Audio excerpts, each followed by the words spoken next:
সুপ্রভাত বন্ধুরা, welcome to my channel. আজ তোমাদের সঙ্গে একটা সুন্দর অভিজ্ঞতা শেয়ার করব।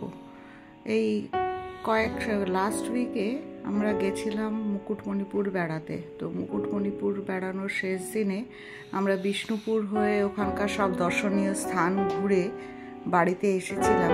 তো তাই সেখানে এত সুন্দর সুন্দর টেরাকোটা জিনিস দেখেছি, তাই ভাবলাম তার অভিজ্ঞতা তোমাদের সঙ্গে শেয়ার করি।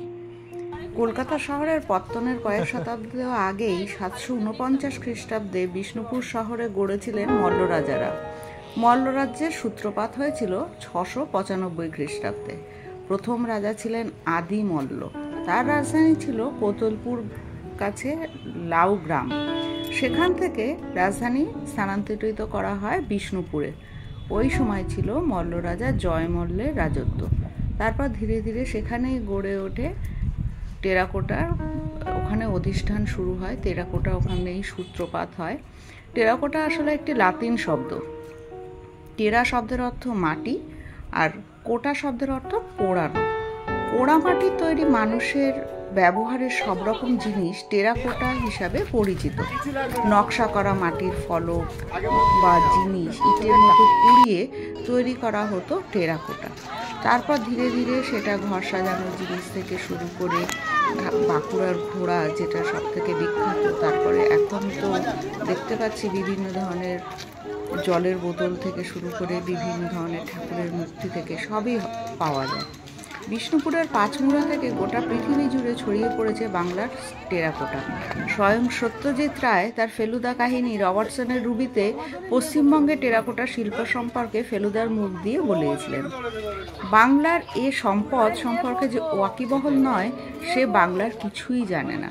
তাই আমার মত, যদি এখনও একবারও বিষ্ণুপুর না গিয়ে থাকেন, একবার বিষ্ণুপুর ঘুরে আসুন। দেখলে মন ভালো হয়ে যাবে। মনে হবে যে হ্যাঁ, আমাদের বাঙালিদেরও একটা সুন্দর ইতিহাস রয়েছে।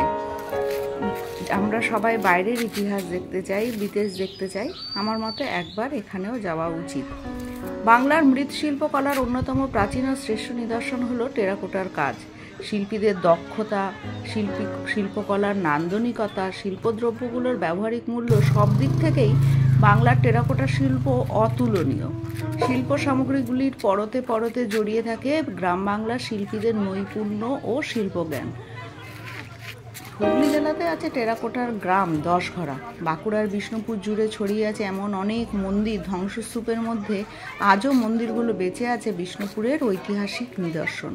তবে মন্দির ও স্থাপত্যের সীমানা ছাড়িয়ে টেরাকোটা এখন ছড়িয়ে পড়েছে প্রত্যেকের ঘরে। এখন এরকম হবে না যে কারোর বাড়িতে একটা ছোট টেরাকোটার ঘোড়াও নেই। প্রত্যেকের বাড়িতেই টেরাকোটার কিছু না কিছু রয়েছে। নরম মাটিকে হাতে চাপে বা ছাঁচের মাধ্যমে বিভিন্ন আকার দিয়ে মূর্তি বা পুতুল তৈরি করা হয়। তারপর সেই মূর্তিগুলোর উপর হয় সূক্ষ্ম ও নিখুঁত কারুকার্য। এরপর মূর্তিগুলোকে রোদে শুকিয়ে বা আগুনে পুড়িয়ে শক্ত করলে মূর্তির গায়ের কারুকাজগুলো সুস্পষ্ট হয়ে ওঠে। এই গঠনশৈলী হলো টেরাকোটা শিল্পের অদ্বিতীয় বৈশিষ্ট্য। অনেক সময় মূর্তিগুলোকে প্রাকৃতিক রঙে রাঙিয়ে তোলা হয়। শিল্পীর উৎকর্ষে মূর্তি ও ভাস্কর্যগুলি হয়ে ওঠে অনুপম। বাঁকুড়া জেলায় অবস্থিত টেরাকোটার বাতুরঘর হলো এই বিষ্ণুপুর। এই শহর থেকে 23 কিলোমিটার দূরে অবস্থিত পাঁচমুড়া বাংলার টেরাকোটা শিল্পের পীঠস্থান এবং গ্রামের শিল্পীরা এই শিল্পের পথিকৃৎ। এই গ্রামের 75টি পরিবার মিলে আজও বাংলার এই সুমহান ঐতিহ্যকে পরম যত্নে লালন করেছেন। এই অঞ্চলটিকে বাংলার টেরাকোটা হাব নামেও পরিচিত। দ্য বেঙ্গল স্টোরের এক কর্মী বলেন, টেরাকোটা সামগ্রীগুলোর নিপুণ কারুকার্য ও শিল্প সুষমা সারা পৃথিবীর শিল্পপ্রেমী মানুষের কাছে গ্রহণযোগ্য হয়ে উঠেছে। টেরাকোটার হস্তশিল্প ঘরে রাখলে শোভা বেড়ে যায় বহু গুণ। গত কয়েক বছরে জিনিসগুলোর কদর আর চাহিদা দুটোই বৃদ্ধি পেয়েছে। এই মূর্তিগুলোর মধ্যে উল্লেখযোগ্য হলো টেরাকোটার বাইসন, হাতি, ঘোড়া, গণেশ, দুর্গা। বাইসনগুলোর পিঠের বাঁকানো কুঁজের উপর রয়েছে নিখুঁত ও বিষয় উৎকৃষ্ট মোটিভ, যা মূর্তিগুলোকে করে তুলেছে আরও বেশি মনোহর। শুধু তাই না, এর যদি মন্দিরগুলো দেখেন, মন্দিরগুলো যদি আপনি টাচ করে দেখেন, আপনার ভালো লাগবেই লাগবে। আমার তো এই বিষ্ণুপুর দেখে আমার মন ভরে গেছে। সত্যি নিজেকে গর্ববোধ হচ্ছে বাঙালি বলে, যে আমাদেরও এরকম একটা রিচ কালচার আর রিচ হিস্ট্রি থাকতে পারে। আমরা সবসময় দেশ বিদেশের কথা ভাবি, কিন্তু আমাদেরও ভাবা উচিত যে আমাদের বাংলার একটা নিজস্ব বিশেষত্ব রয়েছে। সবাই ভালো থাকবেন, ভালো লাগলে সাবস্ক্রাইব করবেন, শেয়ার করবেন। সবার দিনটা শুভ হোক।